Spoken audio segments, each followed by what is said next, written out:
Já estamos de volta com o seu estilo de vida. Agora nós recebemos a psicóloga Simone Mendes. Ela vai conversar com a gente também sobre o desenvolvimento da criança, mas de uma forma mais psicológica, né? O que acontece com a mente dessa criança? Quando a criança tem dificuldade de aprendizagem, o que a gente deve fazer? Bom dia. Bom dia, Isabelle. Então, a gente pode começar já com essa pergunta que eu acredito que seja bastante presente, principalmente na realidade das famílias e das escolas, né? Quando a criança tem muita dificuldade para aprender alguma coisa. A gente já falou hoje sobre a matemática, que é vista como vilã de muitas pessoas, de muitas crianças, e também tem a questão da leitura. Normalmente a gente costuma dizer que quem gosta de ler não gosta de matemática, ou quem gosta de matemática não gosta de ler. Por que isso acontece e como a gente pode lidar com uma criança que tem esse tipo de dificuldade? Bom, em primeiro lugar, temos que aprender a identificar se existe de fato uma dificuldade de aprendizado. Pode, às vezes, ser apenas um perfil psicológico, na qual muitas vezes as crianças se identificam mais com A e outras com B, né? Mas uma vez que você identifica que realmente existe uma dificuldade de aprendizado naquela matéria, ou naquelas interações, você vai começar a entender o complexo que realmente está cometendo essa criança. Você vai começar a observar mais, acompanhar, interagir com ela para tentar descobrir o que realmente está acontecendo ou o que está ocasionando essa dificuldade. Se é a nível perceptivo, orgânico ou se realmente é a nível emocional, né? Então, tem várias formas ou base na qual esteja acontecendo essa dificuldade.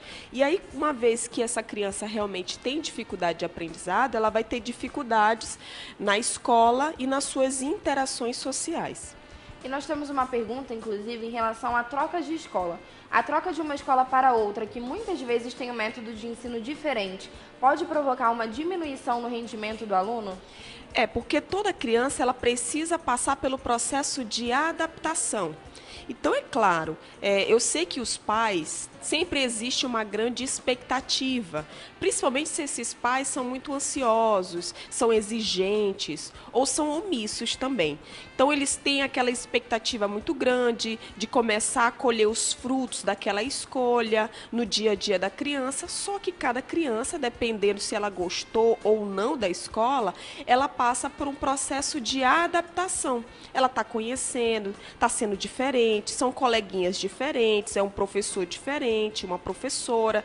Pode ser que a antiga professora era mais o estilo dela. Então, ela precisa passar por aquele processo de reconhecimento, de compreender que o que ela tinha anterior não vai existir mais. São novos amigos, é um novo lugar, é uma nova metodologia e é um novo professor.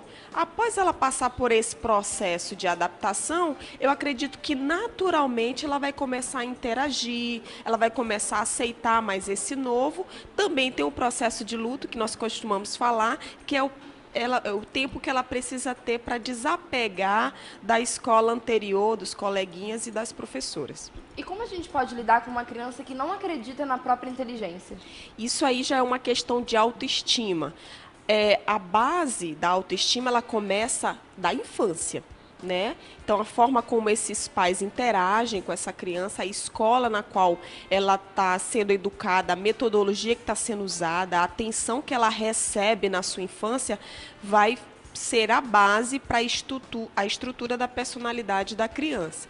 Então, se você começa a perceber que a criança está tendo um baixo rendimento e ela mesmo começa a transmitir na sua fala problemas com a autoestima, ou seja, baixa autoestima, o pai vai começar a observar o que levou ou o que está levando essa criança a se comportar dessa maneira. Né? Se a professora está sendo muito exigente, se ela não está conseguindo compreender, ou se ela está com algum problema orgânico, audição, visão.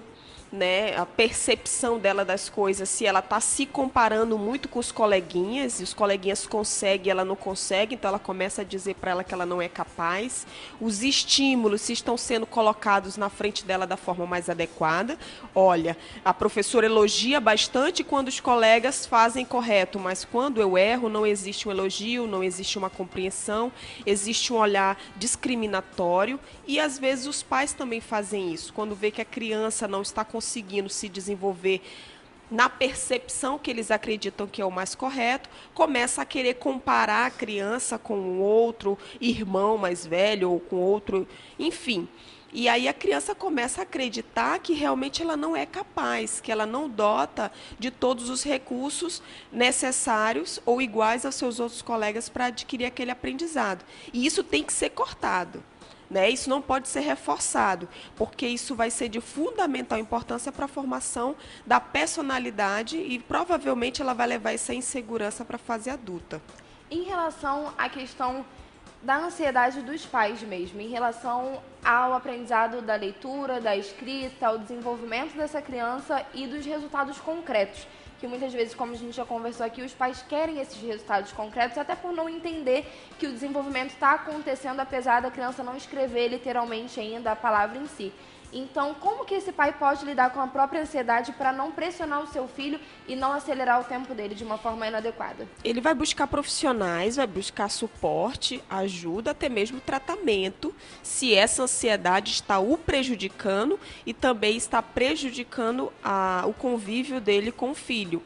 Porque se ele sofre de ansiedade, com certeza ele vivenciou situações no passado que o levaram a se comportar dessa maneira. E se ele compreende, se ele consegue perceber que isso não é saudável para ele, preocupado em não transmitir esse mesmo comportamento para os filhos, ele precisa bloquear, ele precisa parar de se comportar dessa maneira, pensando nos filhos, pensando no melhor para o meu filho.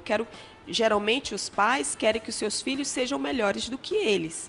Então, se eu sei que isso não foi bom para mim, eu não vou repetir os mesmos comportamentos com meu filho.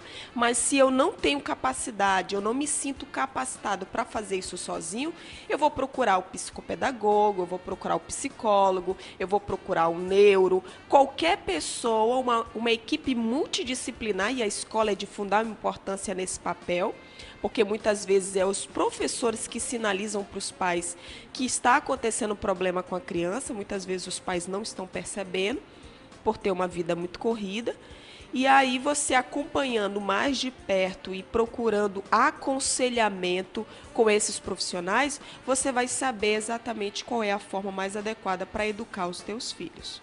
Muito obrigada pela sua participação, muito obrigada por esclarecer as nossas dúvidas. Eu que agradeço.